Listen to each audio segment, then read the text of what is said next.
Olá, bom dia, boa tarde, tudo bem com vocês? Como é que vocês estão? Espero que todos estejam com saúde. Vamos hoje iniciar o nosso terceiro período, na qual nós vamos falar sobre as funções químicas. O que é uma função química? Corresponde a um conjunto de substâncias que vão apresentar propriedades químicas semelhantes. E essas substâncias, elas são classificadas dentro de 4 funções: ácidos, bases, sais e óxidos. Numa reação química, essas substâncias, elas vão apresentar comportamentos semelhantes. Se eu tenho uma reação onde envolve ácidos, os ácidos presentes nessa reação química vão apresentar comportamento semelhante. Cada grupo funcional desse apresenta características particulares. Os ácidos, eles são compostos que reagem com água, formando soluções aquosas que liberam cátions hidrônio, que é o cátion H+, ou H3O+. As bases são compostos que se dissociam em água, formando compostos em soluções aquosas, liberando um único ânion, que é o ânion hidróxido, OH-. Os sais, eles são compostos que vão se dissociar em água, liberando cátions diferentes de hidrônio, H3+, H3O+, ou cátion H+, e um ânion diferente de OH-. Os óxidos, eles são compostos binários, formados por 2 elementos, sendo que o mais eletronegativo é o oxigênio. Então, eu tenho um elemento qualquer, mais esse elemento oxigênio, que é o elemento mais eletronegativo, na qual aí eu vou ter a função óxido. E as propriedades, Os ácidos apresentam propriedades características como sabor azedo e que alteram a cor de substâncias, de alguns corantes vegetais. As bases são substâncias que apresentam sabor adstringentes, capazes de tornar a pele lisa e escorregadia, e de alteração também na coloração de certos corantes vegetais. Segundo o Arrhenius, essas substâncias, essas funções apresentam substâncias eletrolíticas e substâncias não eletrolíticas. O que é uma substância eletrolítica? São substâncias que, em presença de água, vão se dividir em entidades menores, que são carregadas de íons, carregadas eletricamente, conduzindo corrente elétrica. As substâncias não eletrolíticas são as substâncias que, em presença de água, vão se dividir em entidades menores, que são moléculas, que não apresentam carga e, então, não conduzirão eletricidade. Aí nós temos a teoria de dissociação eletrolítica, a dissociação iônica e a ionização. Quando é que eu tenho uma dissociação iônica? É que em soluções aquosas, os íons positivos e os íons negativos vão formar retículo cristalino, separados por moléculas de água, ficando livres nas soluções e conduzindo corrente elétrica. Então, dissociação iônica, a liberação de íons e condução de corrente elétrica. Na ionização, em solução aquosa molecular, há uma condução de corrente elétrica na formação de íons, com a interação entre moléculas polares e de ambos os compostos. Então, eletrólitos são substâncias que, em solução aquosa, sofrem ionização ou dissociação. Nesse caso, são as substâncias presentes numa reação. Aí agora nós vamos conhecer os ácidos. Temos aqui algumas imagens, algumas figuras de algumas substâncias que nós consumimos, né, diariamente, que são ácidas, como cacau, chás, café, a pinga, frutas cítricas como laranja, tangerina, limão, o tomate, cerveja, né, o leite e a Coca-Cola. São substâncias, né, que convivemos diariamente, que são substâncias ácidas. Então, o que é um ácido? Então, segundo Arrhenius, são substâncias que, dissolvidas em água, liberam um único cátion, que é o cátion hidroxônio, H3O, ou cátion H+, né? Ocorre por um processo de ionização. Então, aí eu tenho um exemplo, ácido clorídrico, ácido sulfúrico, ácido sulfuroso. Então, todas as substâncias que estão liberando o cátion H+, são substâncias ácidas. Como é que eu classifico um ácido? Quanto à presença ou ausência de carboxila, que é aqui, ó, COOH, eles podem ser orgânicos com a presença de carboxilas, inorgânicos sem a presença de carboxilas. Quanto à presença de oxigênio, eles são hidrácidos, como ácido clorídrico, ácido sulfídrico, ácido bromídrico, e o oxiácidos, que vão ter a presença de oxigênio, ácido sulfúrico, ácido fosfórico, ácido perclórico. Quanto ao número de elementos, eles podem ser classificados em binários, que eu tenho só 2 elementos, ternários, quando eu tenho 3 elementos diferentes, hidrogênio, enxofre, oxigênio, quaternário, quando eu tenho 4 ou mais elementos diferentes, como hidrogênio, ferro, carbono e nitrogênio. Quanto ao número de hidrogênios ionizáveis, eles são monoácidos, eu só tenho um hidrogênio ionizável, diácido, quando eu tenho 2 hidrogênios ionizáveis, triácidos, quando eu tenho 3 hidrogênios ionizáveis, e tetrácidos, quando eu tenho 4 hidrogênios ionizáveis. A nomenclatura. Como é que eu dou nome a um ácido? Eu tenho que verificar a sua classificação quanto à presença de oxigênio ou não. Quando eu não tenho oxigênio, eu tenho um hidrácido. Então, como é que eu dou nome a este ácido?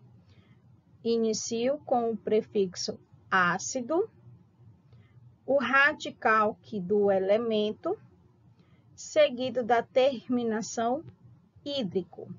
Então, hidrácidos, o prefixo ácido, o radical do elemento, mais a terminação hídrico. Quando eu tenho um oxiácido, eu vou usar 2 terminações, ico ou oso. Quando um elemento ele for apenas oxiácido, tá? Eu não tenho, ele não faz reação com outros elementos, só com H+, né? Ou que não tem a presença de oxigênio. Então, ele sempre tem essa presença de oxigênio, então ele sempre vai ser um oxiácido. Eu vou utilizar a terminação ico. Quando eu tenho, eu posso ter 2 ou mais oxiácidos, eu vou utilizar a terminação ico-oso. Ou seja, quando eu apresento mais oxigênios, eu tenho ico. Quando eu tenho menos oxigênio, eu utilizo a terminação oso. Isso de um ácido, né, formado por um elemento, onde ele pode apresentar mais oxigênios ou menos oxigênio na sua nomenclatura, na sua fórmula, na verdade. Então, por exemplo, aqui eu tenho um hidrácido, tá? Porque eu só tenho o hidrogênio e o enxofre. Então, como é que fica a sua nomenclatura? Prenome ácido, tá? Deixa eu fazer aqui melhor. Então, aqui eu tenho um hidrácido, porque eu não tenho a presença de oxigênio. Aí eu tenho o prenome ácido, o prefixo sulfur, que vem aqui do elemento que formou esse ácido aqui, que é o enxofre. Como o enxofre, o S vem do seu nome em latim, o seu símbolo, sulfur, eu utilizo esse prefixo aqui, ó, sulfur, quando eu tenho o elemento enxofre. Então, aqui eu utilizo o prefixo dele, sulfur, mais a terminação hídrico, porque ele é um hidrácido. Aí, aqui eu tenho 2 ácidos oxiácidos, porque ele tem a presença de oxigênio. Como é que eu tenho menos oxigênio? Eu vou usar a terminação oso. Quando eu tenho mais átomos de oxigênio, eu estou utilizando a terminação ico. Então, aqui eu tenho ácido. Toda vez quando você for dar nomenclatura de um ácido, você inicia com essa palavra. Ácido, o prefixo sulfur, né? Aliás, bem aqui, ó, sulfur da terminação oso, que aqui eu tenho menos oxigênio. O H2SO4. Na verdade, eu vou ter mais oxigênio, 4. Então, como é que fica a nomenclatura dele? Ácido, o prefixo do elemento sulfur, mais a terminação ico. Entendido? Então, toda vez quando você vai dar a nomenclatura de um oxiácido, você verifica a quantidade de oxigênio, né? Ácidos formados por elementos, mesmo elemento, que diferenciam na quantidade de oxigênios, você usa a terminação oso para menos átomos de oxigênio e ícor para quando você tem mais oxigênio. Então, quais são as características gerais da função ácido? Apresenta um sabor azedo, desidratam a matéria orgânica, deixam incolor a solução de fenolftaleína, que é um indicador ácido básico, e neutralizam bases, formando sal e água, com o processo de neutralização. E aqui nós temos exemplos de ácidos que nós conhecemos no nosso dia a dia.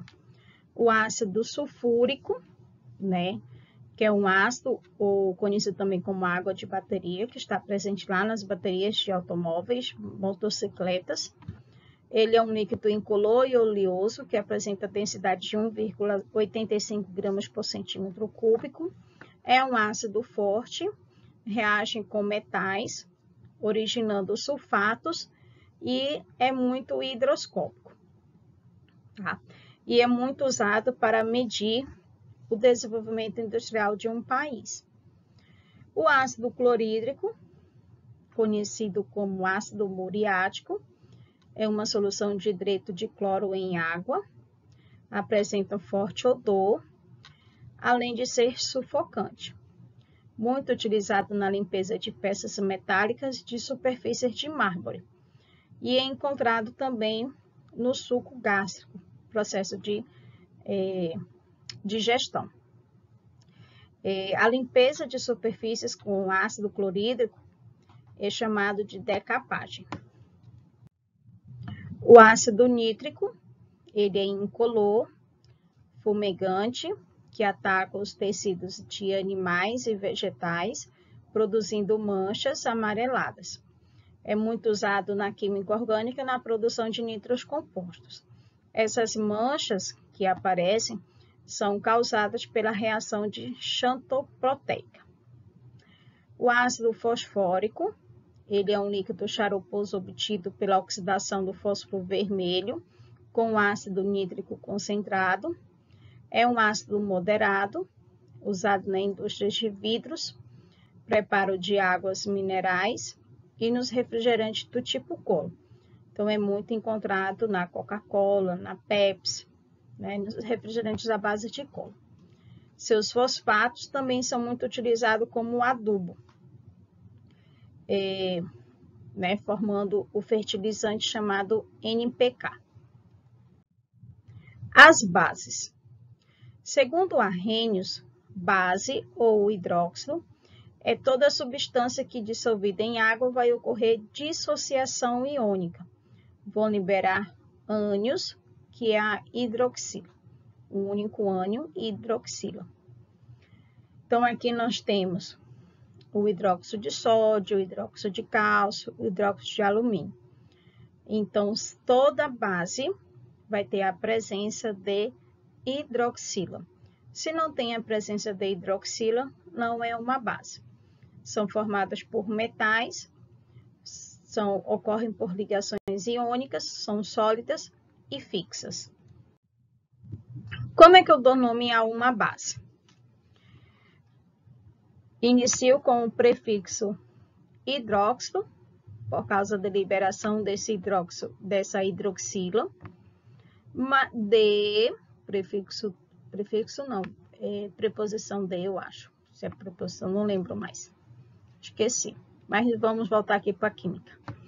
Então, hidróxido de, seguido do nome do elemento. Então, aqui eu tenho, quem é esse elemento? Sódio, mais a hidroxila, OH. Então, aqui eu tenho uma base. Como é que eu vou dar o nome dele? Hidróxido de sódio. Aqui eu tenho duas bases. Aqui eu tenho formado pelo mesmo elemento ferro, com duas hidroxilas, e aqui com 3 hidroxilas. Como apresentaram valências diferentes, eu vou utilizar duas nomenclaturas. Hidróxido de ferro 2, porque eu tenho a presença aqui de 2 hidroxilas. Hidróxido de ferro 3, com a presença de 3 hidroxilas. Como é que eu classifico uma base?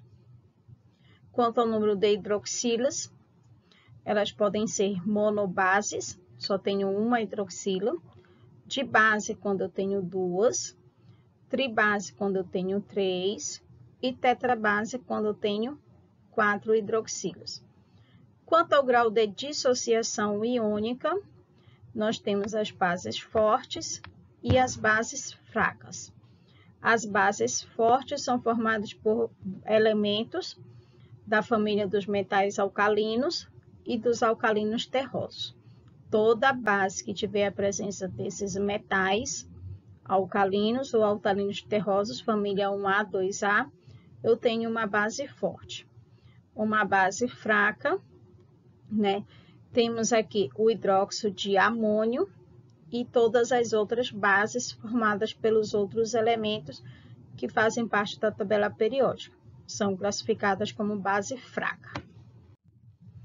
Quanto à solubilidade, nós temos as bases totalmente solúveis, as bases parcialmente solúveis e as insolúveis. As totalmente solúveis são as bases formadas pelos metais alcalinos, do grupo da família 1A, e o hidróxido de amônio. São bases totalmente solúveis. As parcialmente solúveis, nós temos aqui as bases formadas pelos grupos dos metais alcalinos terrosos. E as bases insolúveis são aquelas formadas por todas as outras bases contendo os elementos da tabela periódica. Então, aqui como exemplo, o hidróxido de potássio é uma monobase porque ele só tem uma hidroxila. É uma base forte porque é formada pelo potássio, que é elemento da família 1A. É solúvel porque é um metal alcalino, o seu elemento aqui, no caso, o potássio. O hidróxido de alumínio é uma tribase, porque tem aqui na sua composição 3 hidroxilas. É uma base fraca, né? Que aqui nós temos o alumínio, que é um não metal, e é uma base insolúvel, tá? Quanto à sua solubilidade em água. As bases, apresentam um sabor cáustico, que é o sabor adstringente, que é aquele sabor travoso de banana verde. Estriam a matéria orgânica, deixam vermelha a solução de fenolftaleína, que é um indicador ácido-base, e neutralizam os ácidos numa reação formando sal e água. Aqui nós temos exemplos de algumas bases. O hidróxido de sódio, conhecido como soda cáustica, que é um sólido branco floculado, solúvel em água e extremamente cáustico. É usado na desidratação de gorduras, branqueamento de fibras e fabricação de sabão e detergente. E também muito utilizado como desentupidor de ralos e esgotos. Tá? Os sabões e detergentes que são formados com a presença do hidróxido de sódio, eles são agentes tensoativos de caráter básico. Temos aqui o hidróxido de cálcio, como cal, também conhecido como cal apagada, cal hidratada ou cal extinta. Em solução aquosa, tem aparência leitosa, obtida a partir da cal virgem, que é o óxido de cálcio. Muito utilizado na caiação, que é na pintura de paredes, muros, e neutralizam solos ácidos e muito utilizado na fabricação de doces. Nós temos aqui o hidróxido de magnésio, conhecido como leite de magnésia, de suspensão leitosa, que é obtida a partir do óxido de magnésio. Muito utilizado como antiácido estomacal e também como laxante.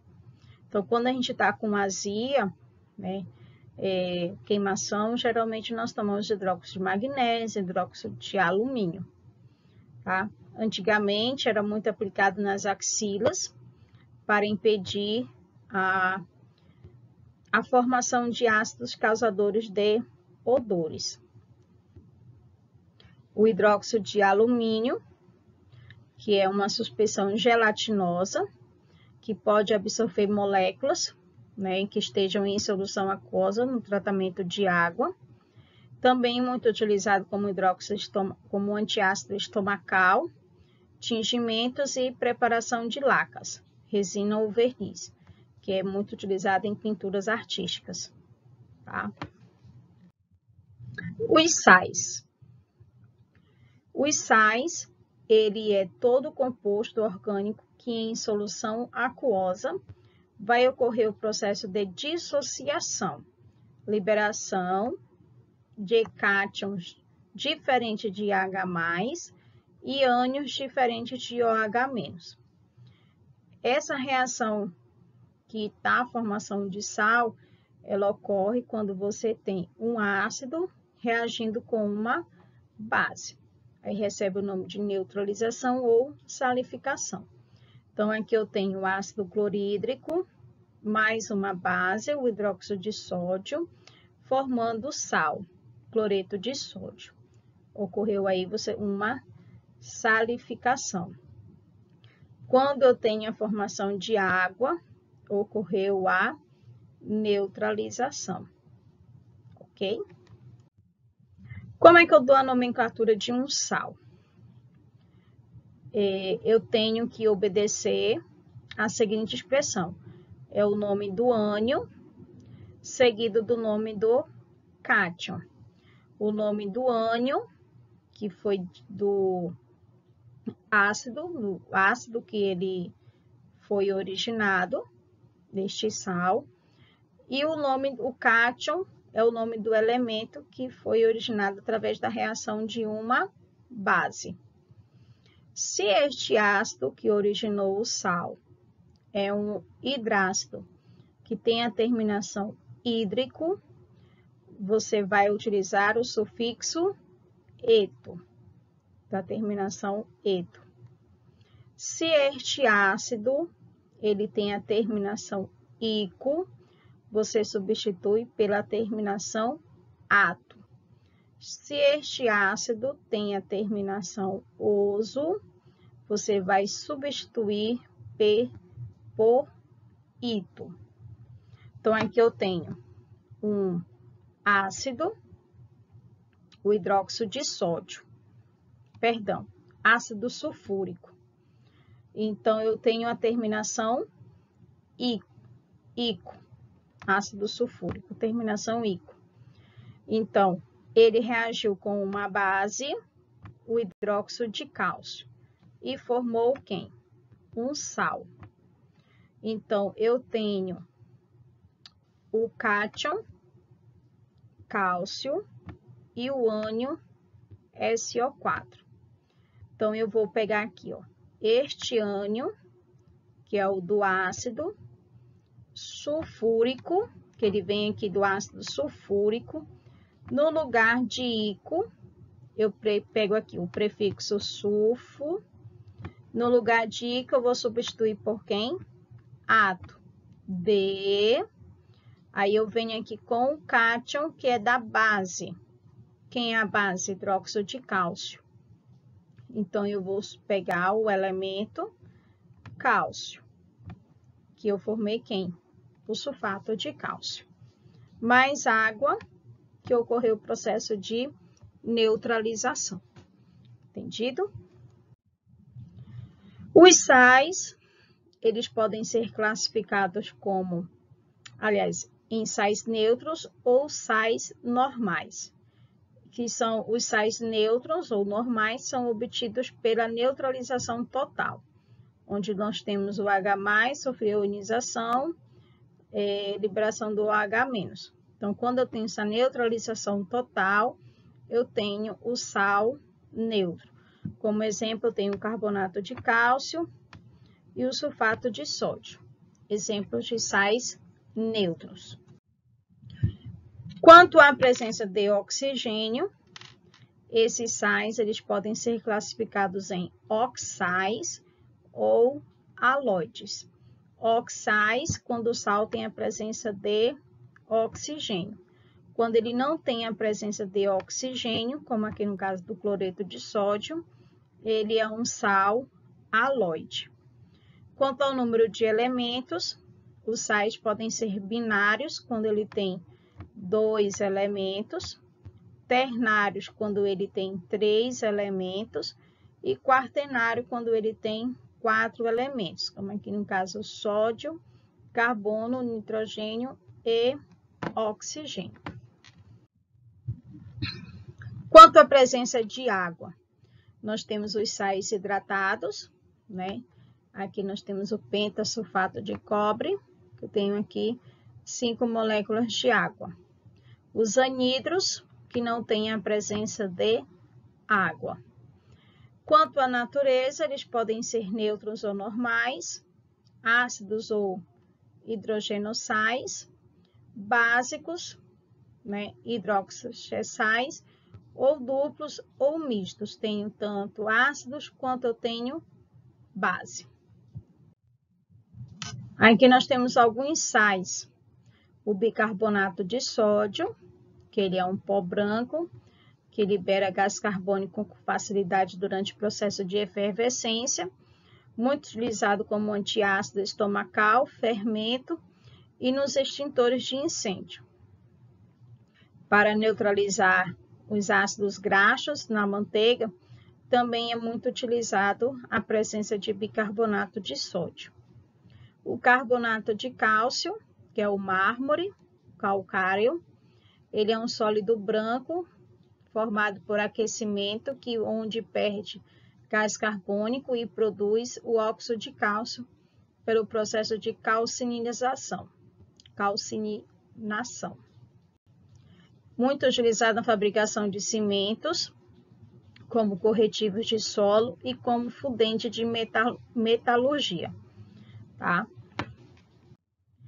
O nitrato de sódio, ele é um sólido cristalino, obtido por ser também muito oxidante nas reações químicas, usado na fabricação de fertilizantes e explosivos. O cloreto de amônio, ele é um sólido granulado, obtido do líquido amoniacal na fabricação de gases, muito utilizado na fabricação de pilhas secas, soldagem, galvanização do ferro e na fabricação de tecidos. Os óxidos. O óxido, ele é todo composto binário oxigenado, na qual o oxigênio é o elemento mais eletronegativo. Então, eu tenho dois componentes, um elemento qualquer e o oxigênio. Como exemplo de óxido, eu tenho o gás carbônico, a água, né? E vários outras substâncias. Como é que eu dou nome a um óxido? Nós temos aqui prefixo, que é a quantidade de oxigênio, mais óxido de, prefixo, que é o número dos outros elementos que ligam ao oxigênio. Então, aqui eu tenho CO, monóxido, mono, porque eu só tenho um oxigênio. Óxido de, aí vem mono, porque eu só tenho um carbono, monocarbono. Ou eu posso utilizar a nomenclatura sem esses prefixos. Aí eu fico óxido de carbono. Aqui, ó, pentóxido. Tenho 5 oxigênio, pente. Óxido de... Quantos nitrogênio eu tenho? 2. Então, eu tenho dinitrogênio. Então, pentóxido de dinitrogênio. E assim, eu tenho os outros exemplos aqui de óxidos.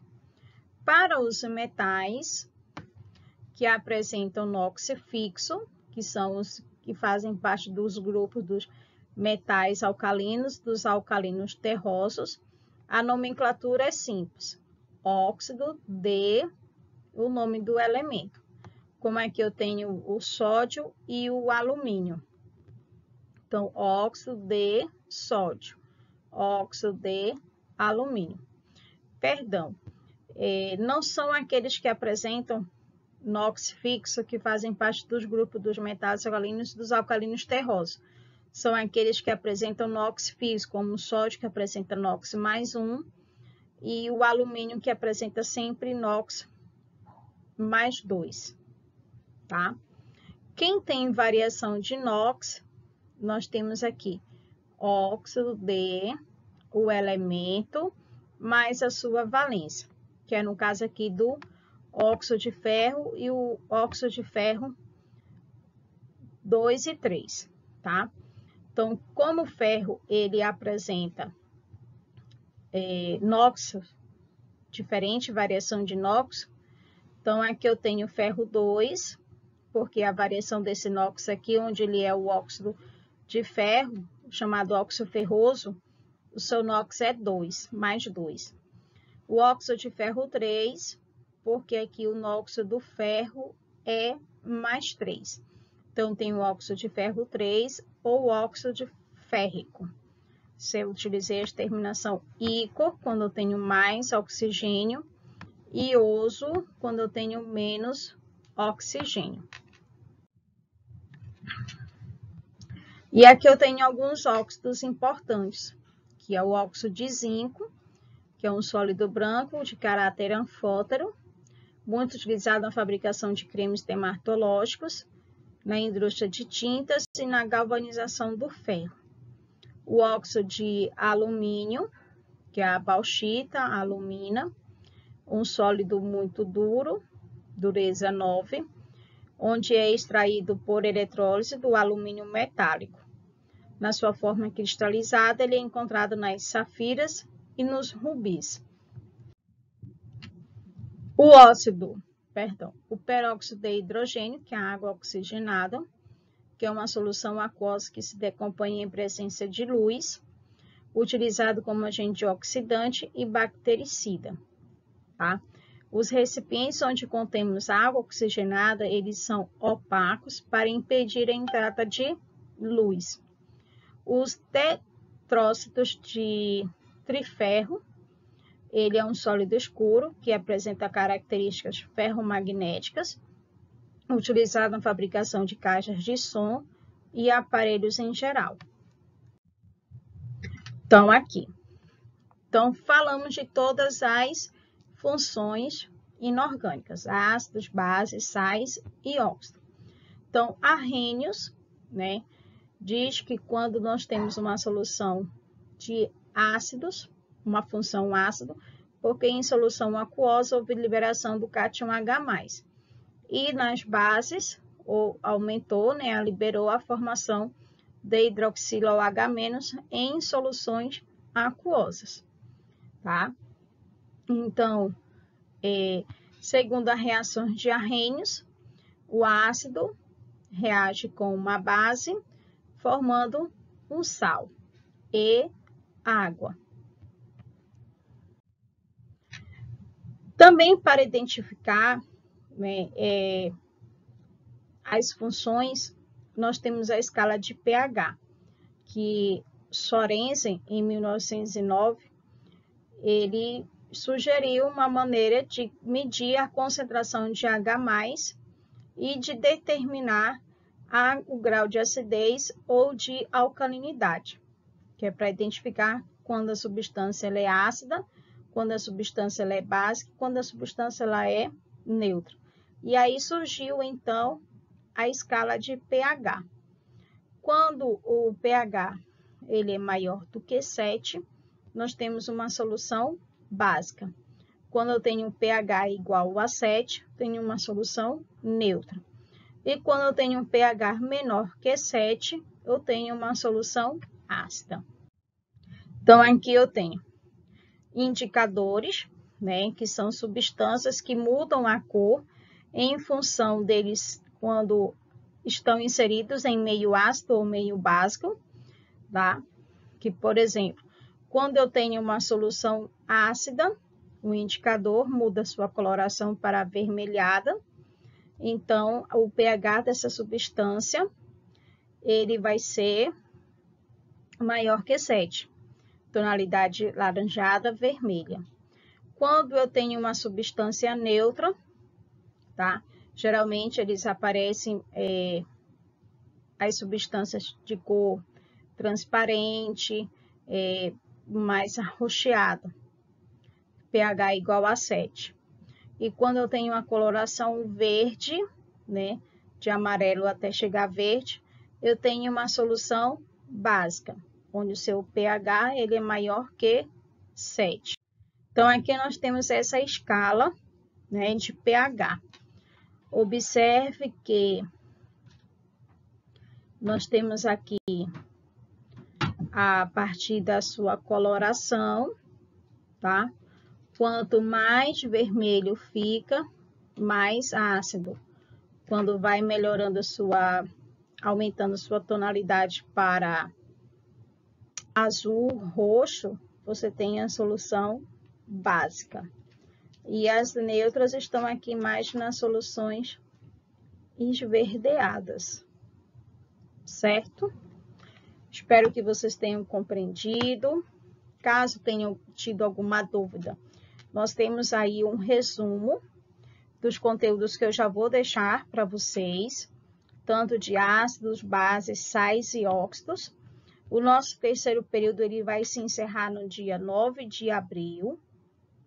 Eu já vou deixar também as atividades para vocês estarem realizando através dos links. São 3 exercícios, tá? Valendo 2,5. Tem um que tem 10 questões, outro tem 9. Eu sei que dá 27 questões, então vocês estão com saldo de 2, né? Podem errar 2 para conseguir os 2,5. Tudo bem? Eu espero que vocês tenham compreendido, participem da aula, realizem as suas atividades. Podem estar me passando mensagem para tirar algumas dúvidas, leiam o nosso resumo, podem procurar também assistir outras videoaulas para poder tirar, né, as suas dúvidas, algo que ficou também não compreendido por vocês. Tudo bem? Tenham todos um bom final de semana, né? Cuidem-se, se protejam e fiquem bem, ok? Tchau, segundo ano.